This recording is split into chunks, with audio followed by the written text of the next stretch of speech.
to the heart and soul. You got to bleed a little while you sing. Bless the words, don't mean nothing. No. Get to the heart and soul. Gotta get to the heart and soul.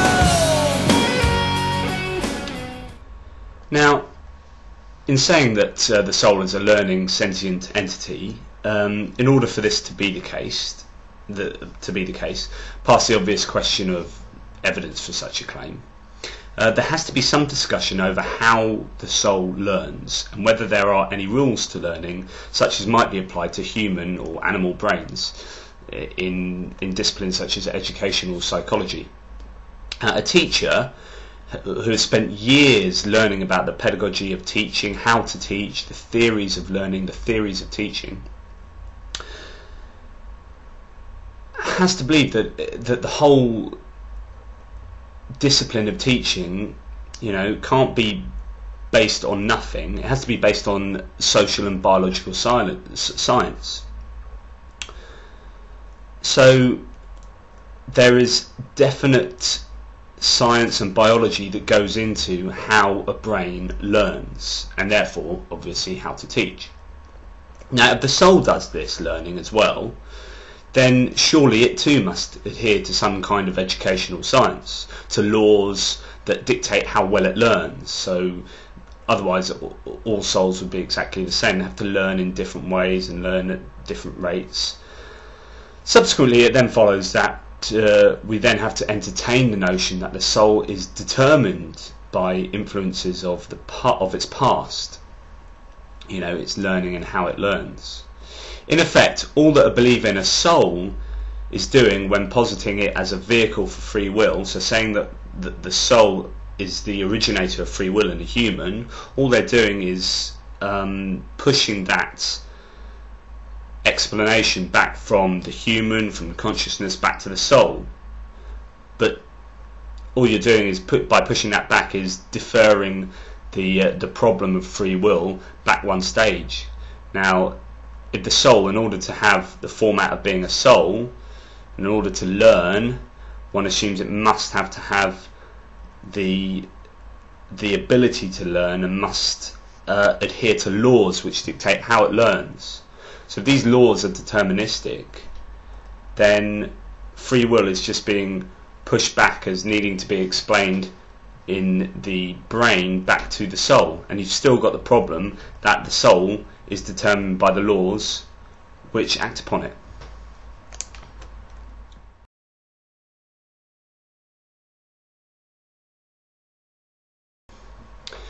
So the soul is possibly equally as victim to the variables that are outside of its control, namely the prior learning of that soul, which must then influence its decisions and its makeup. In other words, as an example, if my mate Mike decides to offer to buy a round for the boys at the pub, then on this model, the choice to buy that round doesn't come from his mind, but originates in his soul. However, if the soul has spent all its life being sentient and learning, then it will have experienced life, learnt to be kind, and found out what the benefits of buying the boys a drink might be. The learning that the soul undergoes influences the fact that it makes that choice. At the point of Mike making the choice to buy a round, there are variables for both he and his soul that are outside of his control. Of course, the soul is argued to be a combined entity with the person, but this point remains. So the soul is determined by influences which at the point of making that free will decision it cannot affect. So, by positing that the soul is the originator of free will, you've still got the same problem of determinism.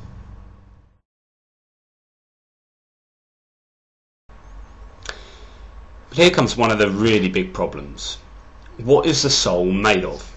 If it exists, it must exist in some format. And that format must adhere to some kind of rule that keeps it together. Otherwise a soul will not have the identity of a soul. A soul must be able to be identified as a soul. Otherwise it just isn't a soul. So what are the properties that define a soul? And what defines those properties? By claiming the existence of a soul, one is opening themselves up to far more unknowns and questions than the simpler and more plausible option of a soul not existing. This is Occam's razor. The simplest and most plausible explanation is often the best. In relation to our notions of free will, how does a soul affect what we have talked about? It appears to me, at any rate, that the soul offers a get-out-of-jail-free card to proponents of free will. Without explaining how the soul works, without offering any viable evidence, people posit that it is the root of free will decisions, of intentions. In order for this to be anywhere near an acceptable explanation, I would ask that there be some enlightening of the mechanisms in our earthly bodies that interact with the soul, of how the soul realistically negotiates our intentions and will.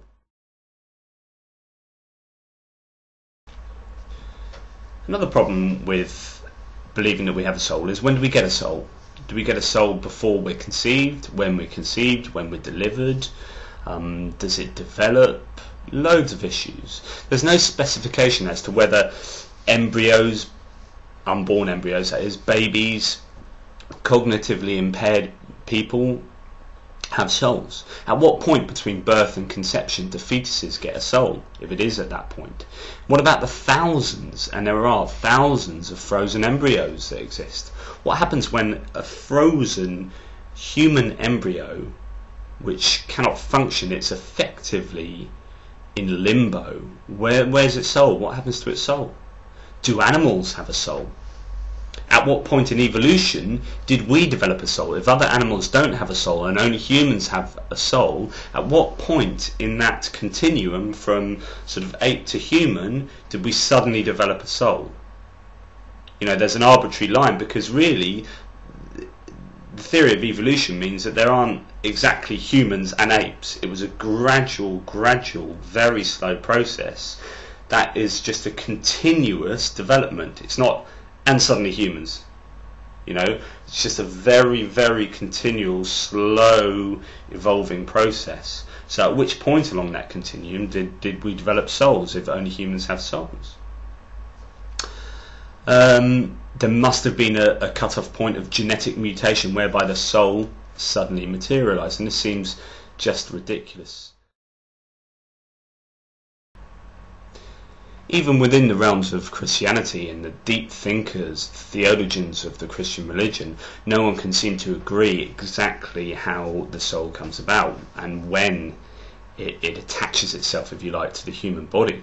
The origin of the soul has provided a sometimes vexing question to Christianity.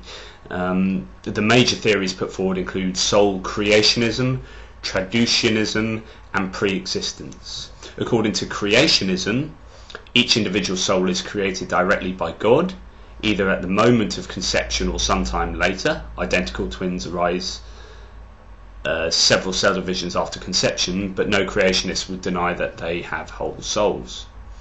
According to traducianism, the soul comes from the parents by natural generation. And according to the pre-existence theory, the soul exists before the moment of conception. Now again, we're in the realms of not really having the first clue of how it happens. You know, these are all guesses.